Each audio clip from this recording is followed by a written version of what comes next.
Boa tarde. Você vai assistir agora a gravação do comentário de rádio, feita ontem à noite. Comentário esse que foi divulgado na manhã desta terça-feira, dia 16 de setembro, por mais de 200 emissoras de rádio. E o que eu vou falar no início interessa bastante as emissoras de rádio.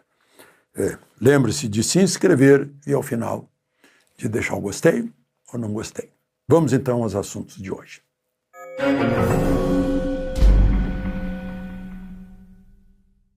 Bom dia. Segundo eu vi na agência oficial, ou seja, a agência do governo, oficial significa que é de governo, o Ministério Público Federal em São Paulo pediu à Justiça, no caso, encaminhou à 6ª Vara da Justiça Federal de São Paulo, o cancelamento de funcionamento da rádio Jovem Pan, por desinformação, aspas, principal caixa de ressonância de discursos que pavimentaram ações golpistas. Eu imaginei que esperaram a condenação, o julgamento da semana passada no Supremo para encaminhar isso. E mais uma indenização por danos morais coletivos de 13.600.000. Agora eu vou ler para vocês a Constituição, o artigo 220 da Constituição. A manifestação do pensamento, a criação, a expressão e a informação, sob qualquer forma, processo ou veículo, não sofrerão qualquer restrição, observado o disposto nesta Constituição. É vedada, depois, parágrafo 2º, é vedada toda e qualquer censura de natureza política, ideológica e artística. Parágrafo 1º, nenhuma lei conterá dispositivo que possa constituir embaraço à plena liberdade de informação jornalística em qualquer veículo de comunicação social, observado ainda o disposto no artigo 5º. Lá no artigo 5º diz que é livre a expressão do pensamento, vedado o anonimato, etc. Está com um juiz de primeira instância da 7ª Vara Federal. Isso é uma forma de assustar as pessoas que falam em rádio, né? De dizer, olha, que a gente pega vocês. Não pode expressar, né? Eu estava na Jovem Pan na época, e a Jovem Pan me pediu para entrar no ar, naquele 8 de janeiro, e me perguntaram, né, o que foi, o que você acha que aconteceu? Eu disse, olha, eu acho que foi uma catarse. Ficaram frustrados, porque não foram atendidos diante dos quartéis, e aí foi essa invasão de prédios e manifestação nos 3 poderes, uma espécie de explosão. E parece que está lá no processo dizendo que eu estava explicando, claro que estava explicando, né? Justificando, talvez escrevessem, né? Justificando uma catarse por uma frustração. Isso não sou eu que justifica, é o Sigmund Freud, eu não sei se eles conhecem, quem seja, né? Mas, enfim. É preciso que a gente esteja atento, porque o Marco Rubio, agora numa entrevista para a Fox News, lá em Israel ele estava dizendo que semana que vem virão mais restrições ao Brasil, mais sanções, mas ele começa afirmando que o Estado de Direito no Brasil está se desintegrando. Essa é uma maneira de desintegrar o Estado de Direito, impondo censura, né? Impondo o poder do Estado sobre a liberdade. Não entendem que a liberdade é da nação. A nação é que manda no Estado. A nação é que sustenta o Estado. A nação é que elege e escolhe os dirigentes do Estado. Parece que não entenderam nada do que seja democracia. Embora faz tanto tempo que os gregos já falaram tanto sobre isso, os romanos já ensinaram tanto, né, sobre o devido processo legal, né? Mas, enfim, isso é o que move isso, é não vou chamar de intransigência, é quase fanatismo, é um ódio, né, em que não se aceita uma ideologia que não aceita o contraditório, não aceita a outra parte. Isso é muito perigoso. São pessoas que não aceitam a democracia, não aceitam a opinião contrária, né? Isso é gravíssimo. É bom que jovens estejam me ouvindo, porque eu talvez esteja dizendo o oposto do que eles ouvem nas escolas, que é uma coisa muito perigosa. Bom, e só para encerrar, né? Por exemplo, vocês viram no noticiário tradicional alguma coisa sobre o careca do INSS ter, na última hora, desistido de falar na CPI? Isso mostra que há um segredo muito grande que está precisando ser guardado. Está cheio de mistérios essa CPI.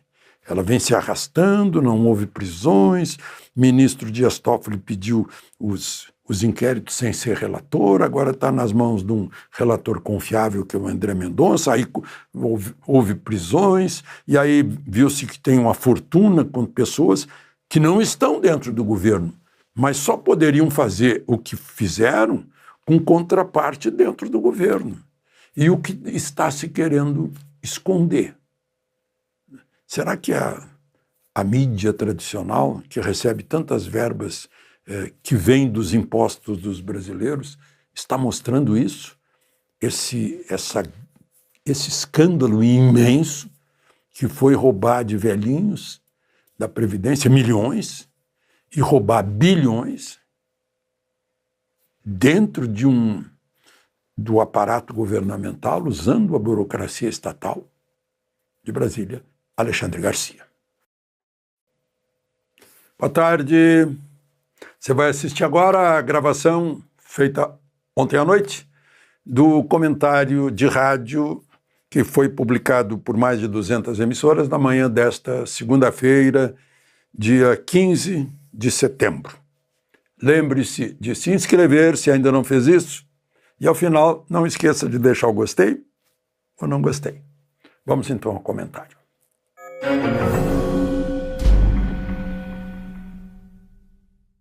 Bom dia. Confirmando-se grande depoimento hoje na Comissão Parlamentar Mista de Inquérito sobre o INSS, onde milhões de idosos foram roubados em bilhões de reais, incluindo também crianças com doenças gravíssimas que são beneficiários da Previdência e também foram usadas. Vai depor o careca do INSS, o Antônio Carlos Camilo Antunes. Consta que ele concordou em depor porque quer se defender. Então ele vai ter que contar. E a gente sabe que ele não é funcionário da Previdência nem do governo. E, obviamente, para fazer tudo o que ele fez, e o seu sócio, que está preso, né, Maurício Camisotti, tem que ter a contrapartida dentro do governo. Não tem como alguém achar que alguém de fora fez tudo, sem contrapartida dentro do governo, sem dividir o dinheiro. E teve muito dinheiro, porque foram apreendidos, segundo o jornalismo, né, carros de luxo, Bentley e Ferrari. Bentley, sim, carro de luxo. Ferrari, não. Ferrari é um carro esportivo, né? É bom a gente lembrar que a Polícia Federal estava investigando e Dias Toffoli pediu todos os inquéritos. Não sei a truque de que ele não era o relator. Aí o Procurador-Geral da República disse, opa, peraí, queremos um relator para tocar isso. Aí foi para as mãos foi sorteio, André Mendonça, e aí o negócio passou a andar. E já tem 2 presos e um advogado que pediram a prisão, o ministro André Mendonça não concordou. Passou a andar o processo, né? Então, tem um prato cheio. Associação dos Aposentados Mutualistas para Benefícios Coletivos. É o principal beneficiário, mas tem muita gente envolvida, né? Então vamos esperar. Acho que é um grande momento Eu estou vendo que é algo maior que o Lava Jato, maior que o Mensalão. Aliás, falando em Mensalão, esse careca do INSS parece o Marcos Valério. Até o perfil fisionômico dele, né? Parece que ele é apenas um eixo aí, mas tem muita gente envolvida. Esperemos. O presidente Lula publicou um artigo de opinião numa página do New York Times de ontem, domingo. Ele elogiou o Supremo por condenar Bolsonaro, segundo ele, que orquestrou tentativa de golpe de Estado em 8 de janeiro de 2023. Disse que está orgulhoso do Supremo. Criticou Trump afirmando que está usando tarifa e a lei Magnitsky para buscar impunidade de Bolsonaro. Continuou defendendo o Supremo, dizendo que a justiça não é caça às bruxas, nem está perseguindo as big techs americanas, e depois disse que é desonesto chamar regulação de redes de censura. Opa, então eu vou ser desonesto agora. Eu digo que querem regular as redes, o pretexto é regular as redes, mas é para fazer censura política. Porque já existem os meios de combater discurso de ódio, pornografia, agressão a crianças e adolescentes. Estatuto da Criança e do Adolescente, o Código Penal, está tudo lá, é só aplicar. Não precisa fazer censura, porque, aliás, a censura é proibida pela Constituição, né?